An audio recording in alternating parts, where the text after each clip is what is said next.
What is up, YouTube? KM888 here, and today for you guys, I'm here with a combo video. Like recently, today, a guy I noticed in the Pendulum group on Facebook, I hope I pronounce your name right. Shout out to Ceylan Renard for the cards, the tip, kind of the combo, I guess then. But the idea is to summon a Nightmare Corruptor Iblee to your opponent's side, along with making the Kali Yuga or the Azathoth play, whatever one you like most. The idea behind it is that you can't get Kaiju'd, they can't use Pancratops, so your play is a lot more safer. Also against danger variants, it's way more powerful because they can't go into their danger plays, and you can react on that. So the combo is actually really simple. You don't need a Nightmare Mermaid for it in your extra deck to work. And there are a lot of variations on the combo, which I can go over with while we're heading. Now, as per usual, I tend to do my combos with having these two cards in my opening hand, Pendulum Call, Darkworm, and also, as per usual, we're only going to say that the draw from Electromite is any monster we can Pendulum summon. So in this scenario, again, because we're using Pendulum Call, we're going to take a Magician, which is pretty useless, like the Wisdom Eye. It's the most useless one if you have Pendulum Call, and it's a light, so you can't use it to make Rusty Bardish. So I feel that that card is actually the most useless one in the deck to Pendulum summon. So yeah. Start things off, we're gonna go Pendulum Call the Darkworm away, and we're going to go and search. Now I have put every card that we need for this combo on the top of the deck, so it's gonna be easier if I put the deck here and the cards that we need here. It's just to be a lot faster in this combo, so yeah. So we're gonna add the Harmonizing and the Dragon Pit. Now the reason for it is that once you summon the Darkworm, you already have a low and a high scale. In case something happens with the Electromite, you're always safe with this. So special Darkworm, using the effect, it's gonna get you the Gate 0. Now at this point, normal summon the Harmonizing, and you're going to make your Electromite. It's kind of the same as my other combo videos up till a certain point in time. We're going to use the Electromite and we're going to send the Oath Dragon. Now at this point, you're going to scale the Gate 0, you're going to pop the Gate 0 to get back the Oath, and we're going to draw. And as I stated before, the draw is going to be the Wisdom Eye. Now at this point, Oath Dragon, Dragon Pit, going to use the Oath Dragon's effect, and we're going to get Harmonizing. Now this is like one of the worst case scenarios. You're only going to Pendulum summon 5, you have no extenders whatsoever. So I'll go over that in a couple of seconds as well. We're gonna Pendulum summon, Wisdom, Harmonizing, the Gate 0 and the Darkworm. At this point you're gonna use the Harmonizing's effect. We're going to summon the Janke Magician. Now from here on out it's going to be kind of cool, I guess. We're going to make an Absolute, conform the usual. And at this point we're going to use one of the two monsters on the outside. We're not going to use the Harmonizing, so we're going to use the Darkworm and the Electromite. And we're going to make a Reproducus. Now as per usual, when Reproducus is summoned, everybody knows we're gonna call Dinosaur. This thing is gonna go away together with the Reproducus, and we're going to get a Summon Sorceress. Now Summon Sorceress is kind of the key in summoning the Iblee, because, well, we're going to link the Absolute with the Wisdom Eye. And as you can see, we're going to summon the Underclock. So Underclock Taker. And Absolute's effect is going to summon our Raging Dragon. Now at this point, use Summon Sorceress, targeting the cyber typing of Underclock Taker. So you're going to summon a cyber monster, and what better monster to summon right here than the Nightmare Iblee. That's actually a cool way to get this thing on the field, and even better, it's a dark monster, so it kinda gets along with the Shade Brigand, with the Rusty Bardish, with the PK engine. So we're going to link these two away. At this point, Rusty Bardish is coming up. And the Iblee is going to activate, and we're going to summon it above the Summon Sorceress. Now, there is a reason for it, but it's like a really small reason, but you'll see it in a second. So I'm going to put it here so you can still see it, but it's almost falling off screen, so yeah, we have that. At this point, Rusty Bardish's effect, we're going to dump the Cloak, and we're going to set Shade Brigandine. Now, this is only if you want to play the extended version of the PK engine. You don't have to, but if you don't, you have to open with another extender to get the Decode Talker online. Because if you don't have the Decode Talker, I don't feel that you have to go for Nightmare character Iblee as well, because you still won't get protection from things like Twin Twister and stuff. So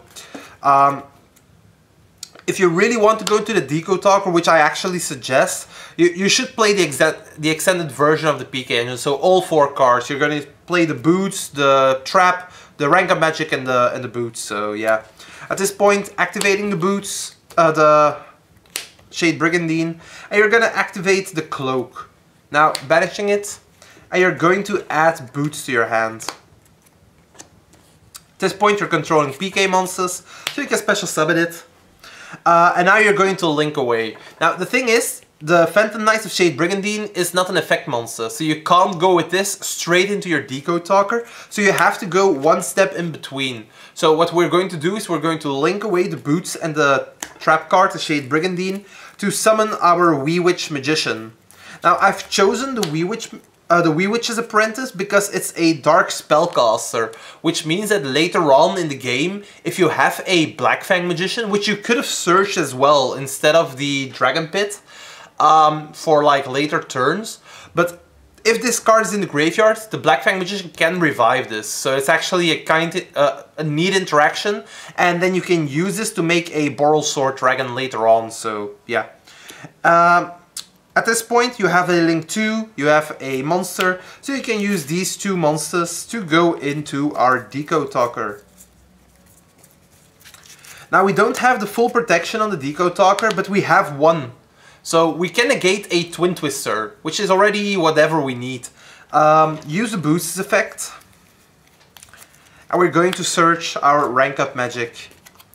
At this point, you can set it, and you have your Kali Yuga play pretty safely. Now, the reason we put the Iblee on top of here, on top of the Summon Sorceress, is because we give a boost to the Decode Talker. It's like something really small, but I feel it could be important, so yeah. But anyways, we have a protection from Twin Twister, we have protection from any kind of targeting effect, like even if they have, there's a whole bunch of cards that target, so Decode Talker can just negate anything of that. And they can't special summon, so no Kaijus, no Lava Golem, no dangers as their first play. The only thing that could actually stop you right here is either Sphere Mode or Denko Sekka. That's all that comes to mind actually, so it's actually pretty fun, I guess. So when their main phase comes and they try to do anything, you can just use the Rank Up Magic and even place it in the zone of the Decode Talker, because after the Kali Yuga is summoned like the first time, you don't really care anymore afterwards anyway. So yeah, then you just make the Kali Yuga and you basically win, because the opponent can't do anything and they're locked out of their special summons for anything but Link monsters as long as this card is on the field.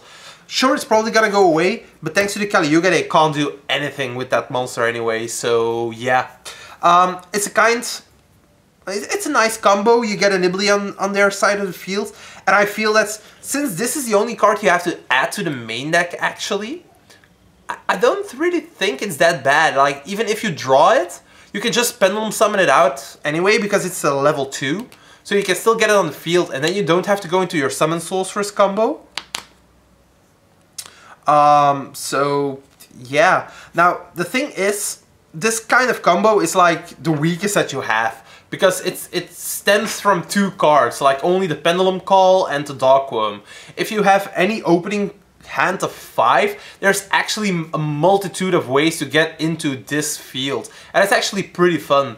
Now, what you also can do is when you Pendulum Summon, only after you've made the summon sorcerers. It is actually pretty possible in this deck, because if you open like 2 extenders, or 1 extender and a chronograph, you can use the extender and the normal summon to summon Electromite, and then with the chronograph you can get 2 more monsters on board, so you can go into summon sorcerers first, and if you can then still pendulum summon out the 4 or the 5, you have a way bigger board.